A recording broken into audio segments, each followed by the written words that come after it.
Hamas has agreed to hold off its rocket fire for another 24 hours. Israel says Hamas militants initially ignored their call for an extension of Saturday's ceasefire, blaming the group for incessant rocket fire during the humanitarian window. In turn, Israel resumed its shelling at targets in the Gaza Strip, which Gaza health officials say killed 3 Palestinians. Now, CNN and other news outlets are reporting Hamas and other Palestinian factions have agreed to hold off firing their rockets and mortars for 24 hours.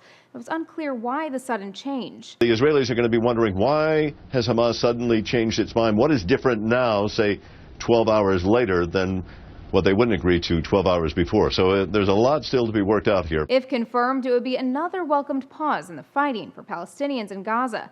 On Saturday, both sides had observed a UN-requested temporary truce, giving Gaza residents the chance to leave their homes and survey the damage. On the diplomatic front, U.S. Secretary of State John Kerry and several other foreign ministers met in Paris Saturday to discuss ways to reach a more permanent truce, one that addresses both sides' concerns. The problem is, Israel's and Hamas's positions are still very far apart, and neither side is very flexible in its conditions. A spokesperson for Hamas says the group will not accept any ceasefire that allows Israeli troops to stay inside Gaza.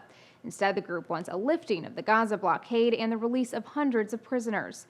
Israel insists on the complete demilitarization of the Gaza Strip. Israeli newspaper Haaretz says it obtained a copy of the failed ceasefire draft Kerry put forward Friday. In it, the paper says few of Israel's terms were met, including, quote, no one mention of demilitarizing the Gaza Strip of its rocket supply or advanced weapons, and not the dismantling of the terror tunnels. Now, in its 20th day, the conflict has killed more than 1,000 Palestinians and more than 40 Israelis.